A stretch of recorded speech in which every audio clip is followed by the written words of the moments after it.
the man said, no. Abdul Malik, what if you get the money, you get the training, the knowledge, the network, everything, you get it in less than a year? Are you still staying? Do you know what I said? I said, if you put it like that, then I'm for sure going to leave. It's like, that's what I'm talking about. I still got the job.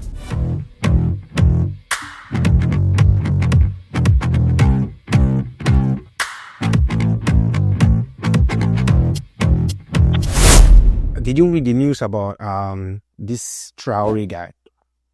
About how some Western... So, in that kind of situation, because I brought this up because you were talking about managing information, and I was thinking there is a level where there is no managing what they know in order to be able to hurt or not to hurt you.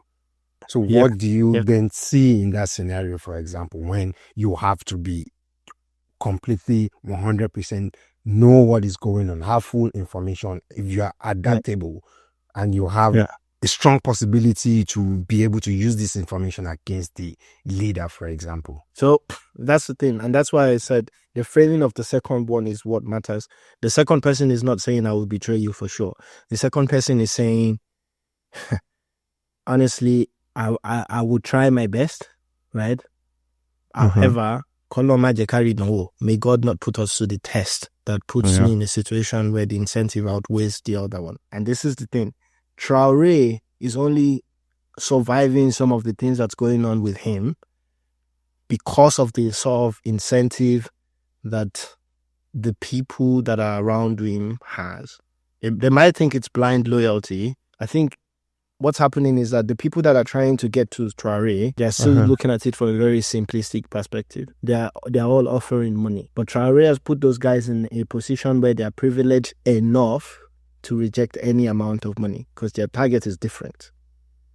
If there's an incentive that matches the target and gets Traore out of the way, someone might fall. And this is usually what they do when they want people to fall. You want to find the one that might want to be king himself as well, as an example. Or you might want to find the one that loves the nation more than Traore and sell the story to him that Traore is hurting the nation. And this is what I'm always bringing up, that it's an incentives question, not that they just, and if you play it in different scenario, if someone can read your mind, they might always find that key.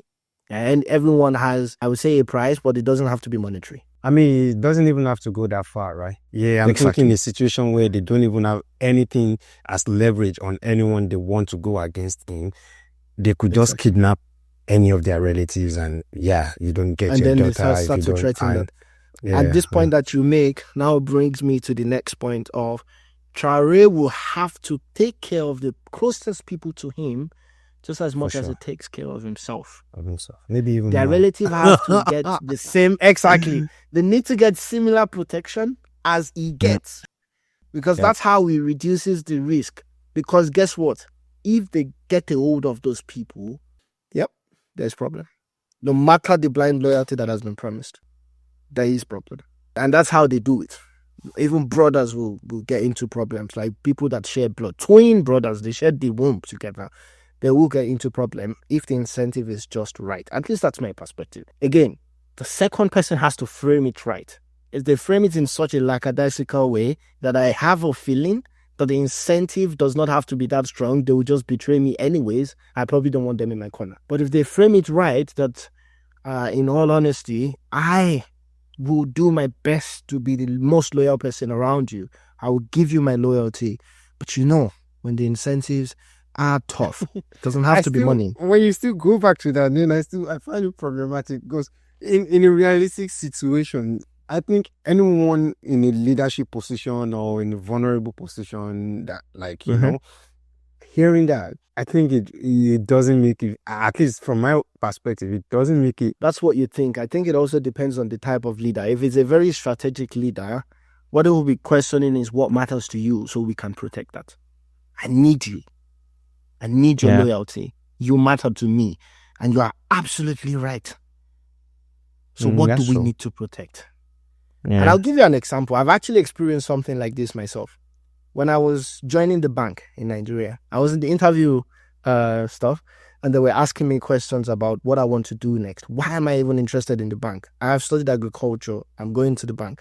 And I went on about all the story on I want to learn about finance and agricultural projects. I'm interested in the bank's agricultural business and doing this. And the interviewer, this man was very funny. He was pushing me.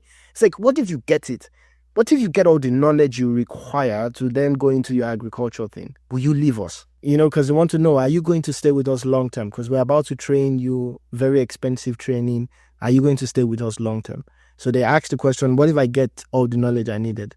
I'm like, yeah, but I will still need money. So I will still have to work for a bit to get the money, get promoted. Actually give a lot to the bank to repay back the cost of training, at least. And the man said, no.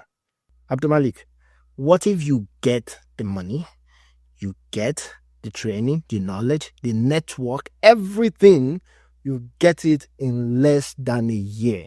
Are you still staying? Do you know what I said? I said, if you put it like that, then I'm for sure going to leave. It's like, that's what I'm talking about. I still got the job because I had a target. And they can be realistic enough that I won't get everything to leave in a year. But I'm being honest with them. And they gave me the job.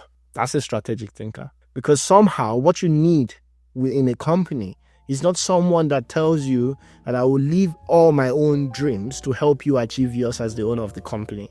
It's someone that says, at this moment in time, what you're trying to achieve is aligning with what I'm trying to achieve for myself, so we can work together. That's what I think you need. But that conversation will never happen when you don't have someone honest enough to say, look, I'm brother.